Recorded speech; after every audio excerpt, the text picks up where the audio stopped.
அனைவருக்கும் வணக்கம். இந்த வீடியோ தமிழ் தகுதி தேர்வுக்கு உண்டானது. அதே மாதிரி பார்த்திங்கன்னா இது தமிழ் தகுதி தேர்வு மட்டும் இல்லாமல் பிஜிடிஆர்பிக்கு டிஇடி ஆசிரியர் தகுதி தேர்வு, அதுக்கப்புறம் வந்து பார்த்திங்கன்னா டிஎன்பிஎஸ்சி எந்த ஒரு தமிழ் எக்ஸாமாக இருந்தாலும் அந்த தமிழ் தேர்வுக்கு உதவுற விதமாக எல்லாத்துக்கும் பொதுவான ஒரு சிலபஸ் தான் வந்து பார்த்திங்கன்னா இந்த தமிழ்.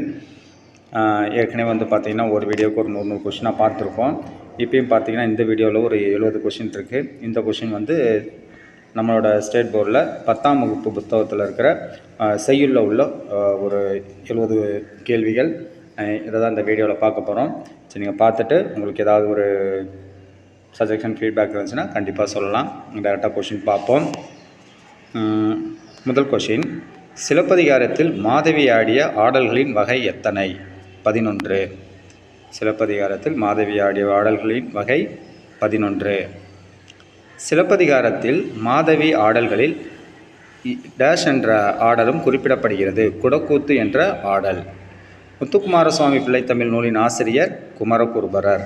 பிள்ளைத்தமிழ் இலக்கியம் எத்தனை பாடல்களால் பாடப்படும்? 100. பிள்ளைத்தமிழ் இலக்கியம் 100 பாடல்களால் பாடப்படும். பிள்ளைத்தமிழ் இலக்கியம் எத்தனை பருவங்கள் அமைத்து பாடப்படும்? 10. பிள்ளைத்தமிழ் வந்து பார்த்திங்கன்னா மொத்தம் 10 பருவங்கள்.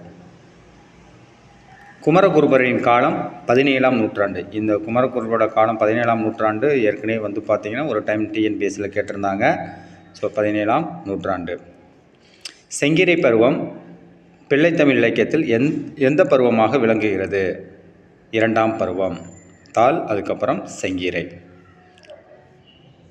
பிள்ளைத்தமிழ் இலக்கியத்தில் இருபாலருக்கும் பொதுவான பருவங்கள் எத்தனை அப்படின்னு பார்த்தீங்கன்னா 7 பருவம். கடைசி 3 பருவங்கள் மட்டும் ஆண்பால் பிள்ளைத்தமிழுக்கும் பெண்பால் பிள்ளைத்தமிழுக்கும் மாறும். மற்றபடி 7 முதல் 7மே வந்து பார்த்திங்கன்னா இருவருக்கும் பொதுவான பருவங்கள்.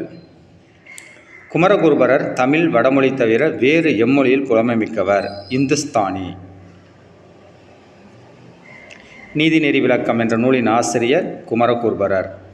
மதுரை கலம்பகம் என்ற நூலை இயற்றியவர் குமரகுருபரர். கம்பன் இசைத்த கவியெல்லாம் நான் என்று கூறியவர் பாரதியார். வன்மை இல்லையோர் வறுமை இன்மையால் என்ற இப்பாடலடி இடம்பெற்றுள்ள நூல் கம்பராமாயணம். வன்மை இல்லையோர் வறுமை இன்மையால் என்ற இப்பாடலடி இடம்பெற்றுள்ள நூல் கம்பராமாயணம். அடுத்து, தாதுகு சோலை தோறும் சண்பக காடு தோறும். தாதுகு சோலை தோறும் சண்பக காடு தோறும் இப்பாடலடியில் எந்த நதியின் வடம் பாடப்படுகிறது? சரையு நதி. சரையு. கங்கை படலம் கம்பராமாயணத்தின் காண்டத்தில் எந்த பெற்றுள்ளது? எந்த காண்டத்தில் பெற்றுள்ளது அப்படின்னு பார்த்தீங்கன்னா அயோத்தியா காண்டம். கங்கை படலம் வந்து கம்பராமாயணத்தில் எந்த காண்டத்தில் இடம்பெற்றுள்ளது அப்படின்னு பார்த்தீங்கன்னா அயோத்தியா காண்டம். அடுத்து, ஐயோ இவன் வடிவென்பதொருடைய வளக்குடையான் என்ற இப்பாடலடியில் புகழ்ந்து பாடப்படுபவன் யார்? ராமன். ஐயோ இவன் வடிவென்ப தொழிய வளக்குடையான் என்ற இப்பாடலடியில் புகழ்ந்து பாடப்படுபவன் யார்? ராமன். ஏழ்மை வேட நிறந்தில ரென்னனை ஏசரோ என்ற பாடலடியில் யாருடைய கூற்றாக அமைந்துள்ளது? குகன். கம்பராமாயணத்தில் கங்கை கான் படலம் இடம்பெற்றுள்ள காண்டம் அயோத்தியா காண்டம். இப்போ ஏற்கனவே வந்து பார்த்திங்கன்னா அதை தான் நம்ம வந்து பார்த்துருக்கோம். அயோத்தியா காண்டம், கங்கை படலம், அதே கொஷின் தான். கம்பர் ராமனது வாழ்க்கை வரலாற்றை தமிழில் வழங்கி என்னவென்று பெயரிட்டார் அப்படின்னு பார்த்திங்கன்னா ராமாவதாரம். கம்பர் வந்து தான் எழுதிய அந்த கம்பராமாயணத்துக்கு அவர் இட்ட பெயர் வந்து பார்த்திங்கன்னா தமிழில் ராமாவதாரம். ஓங்குயிரும் பரப்பின் வங்க ஈட்டத்து தொண்டியோர் இப்பாடலடிகள் இடம்பெற்றுள்ள நூல் சிலப்பதிகாரம்.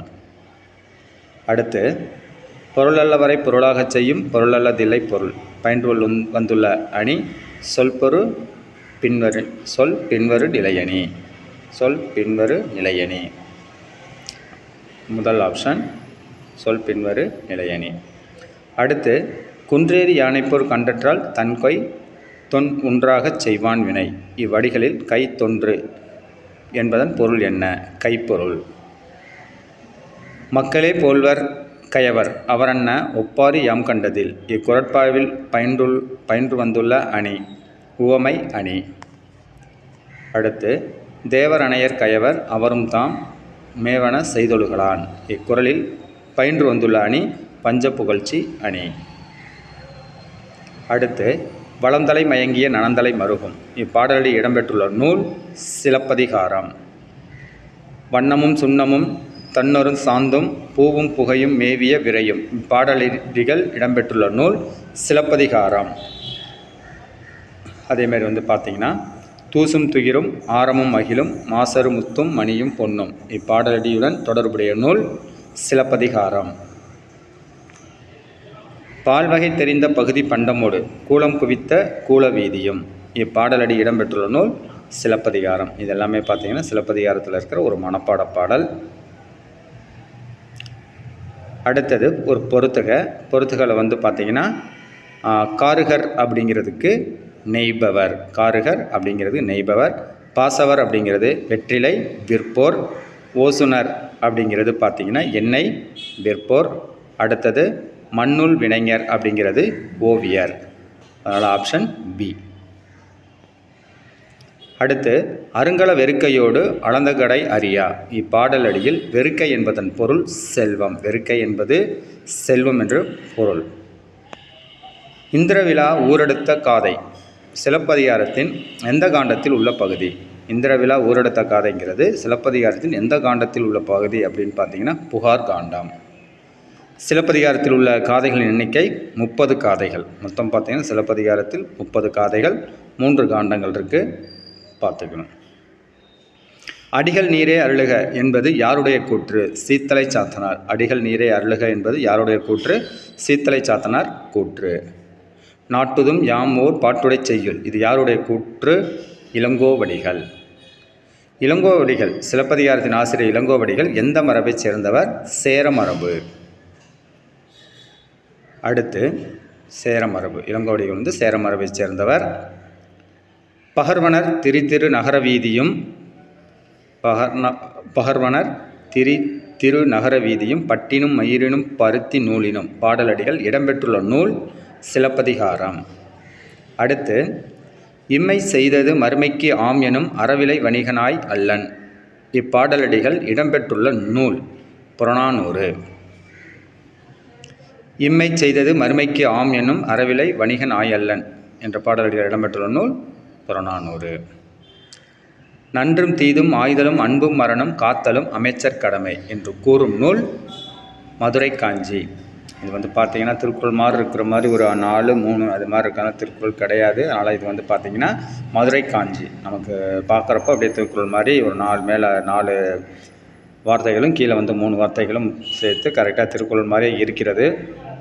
இது பார்த்திங்கன்னா மதுரை காஞ்சி. நன்றும் தீதும் ஆய்தலும் அன்பும் மரணம் காத்தலும் அமைச்சர் கடமை. மதுரை காஞ்சி. செம்மை சான்ற காவிதி மாக்கள் என்று அமைச்சர்களை போற்றுபவர் யார்? மாங்குடி மருதனார். அறம் அறக்கண்ட அரியமான் நெறிமான் அவயம் என்று கூறும் நூல் எது? அறம் அறக்கண்ட நெறிமான் அவயம் என்று கூறும் நூல் புறநானூறு. அடுத்து மதுரையில் இருந்த அவயம் துலாக்கோல் போல நடுநிலை மிக்கது என்று கூறும் நூல் எது? மதுரை காஞ்சி. தம்மை விட வலிமை குறைந்தாரோடு போர் செய்வது கூடாது என்பதை குறிப்பிட்டுள்ளவர் யார்? ஆவூர் மூலங்கிழார்.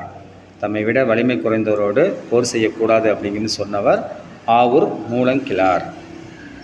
செல்வத்தின் பயனே ஈதல் துய்ப்பேம் எனினே திப்புனா பலவே. இப்பாடலடிகள் இடம்பெற்றுள்ள நூல் புறநானூறு. செல்வத்தின் பயனே ஈதல் அப்படின்னு சொன்னது புறநானூறு. சேரர்களின் கொடைப்பதிவாக அமைந்த நூல் பதிற்றுப்பத்து. எழுவரின் கொடைப்பெருமை பற்றி கூறப்பட்டுள்ள நூல் சிறுபானாற்றுப்படை. வள்ளலின் பொருள் இரவலின் பொருள் வள்ளலின் வறுமை இரவலின் வறுமை என்று குறிப்பிட்டவர் யார்? பெரும் பதுமனார். வள்ளலின் பொருள் இரவலின் பொருள் வள்ளலின் வறுமை இரவலின் வறுமை என்று குறிப்பிட்டவர் பெரும் பதுமனார். உலகமே வறுமையுற்றாலும் கொடுப்பவன் அதியமான் என்று கூறியவர் ஔவையார். உலகமே வறுமையுற்றாலும் கொடுப்பவன் அதியமான் என்று கூறியவர் ஔவையார். ஈயாமை இழிவு இறப்போர்க்கு ஈயாது வாழ்தலை விட உயிரை விட்டுவிடுதல் மேலானது என்று கூறும் நூல் கலித்தொகை. ஈயாமை இழிவு, அதாவது பார்த்திங்கன்னா ஒருத்தர் கொடுக்காமல் இருக்கிறது இழிவு. இறப்போர்க்கு ஈயாது வாழ்தலை விட உயிரை விட்டுவிடுதல் மேலானது என்று கூறும் நூல் கலித்தொகை.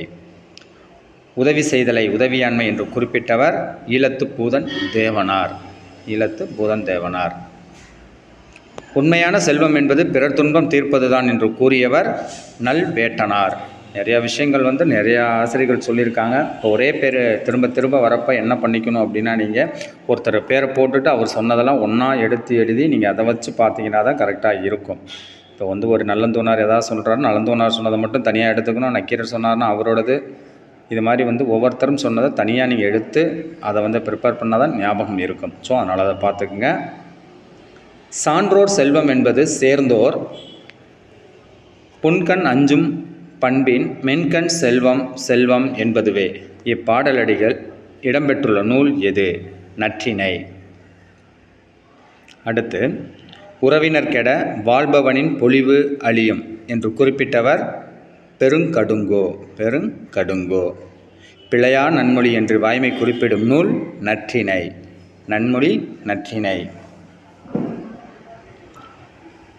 பொய்மொழி கொடுஞ்சொல் என்று பொய்யை குறிப்பிடும் நூல் நற்றிணை.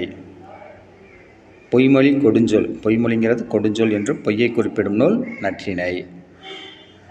கூர்வேல் குவையிய மொயம்பின் தேர்வன் பாரிதன் பரம்பு நாடே என்ற பாடலடிகள் இடம்பெற்றுள்ள நூல் புறநானூறு. ஆக்கையை அடக்கி பூவோடு அழுங்கநீர் பொழிந்தான் மீதே. இப்பாடலடிகள் இடம்பெற்றுள்ள நூல் தேம்பாவணி. அடுத்து, விரிந்தன கொம்பில் கொய்த வீயன உள்ளம் வாட. இப்பாடலடிகள் இடம்பெற்றுள்ள நூல் தேம்பாவணி.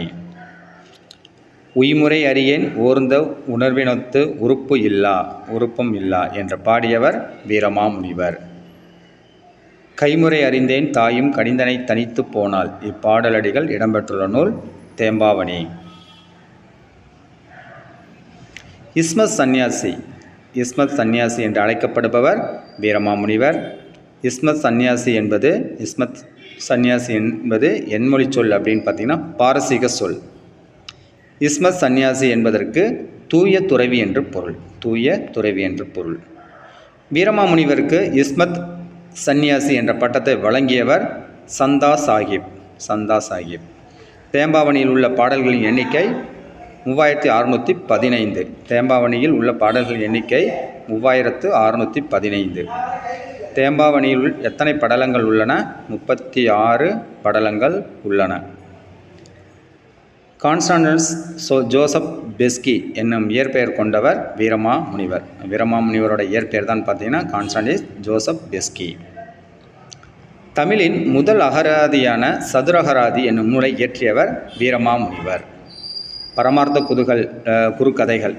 குறுகதைகள் என்ற நூலின் ஆசிரியர் வீரமாமுனிவர். ஆலங்கானத்து அஞ்சுவர இருத்து அரசுபட அமர் உழைக்கி. இப்பாடலடிகள் இடம்பெற்றுள்ள நூல் மதுரை காஞ்சி. இந்த வீடியோட கடைசி கொஷின், கண்டளவே தோற்றான் அக்காரிகை தன் சொற்செவியில் உண்டளவே தோற்றான் உயிர். இப்பாடலடிகள் இடம்பெற்றுள்ள நூல் சிலப்பதிகாரம். இப்போ பார்த்தீங்கன்னா இந்த வீடியோவில் ஒரு 70 கொஷின் இருக்குது. ஒவ்வொரு வீடியோக்கும் 100 கொஷின் என்ன கொஷின் இருக்கும் அப்படியே போட்டிருக்கோம். ஸோ நீங்கள் தமிழ் எலிஜிபிலிட்டி டெஸ்ட்டுக்கு கொஞ்சம் இதில் இருக்கிறத நீங்கள் பார்த்தீங்கனாலே ஓரளவுக்கு நீங்கள் தமிழ் எலிஜிபிலிட்டி டெஸ்ட் பார்த்தீங்கன்னா பிஜிடிஆர்வியில் பாஸ் பண்ணதுக்கு உண்டான வாய்ப்புகள் நிறையவே இருக்குது. நீங்கள் பார்த்துட்டு உங்களோட சஜஷன் ஏதாவது சொல்லலாம். தேங்க்யூ ஃபார் வாட்சிங்.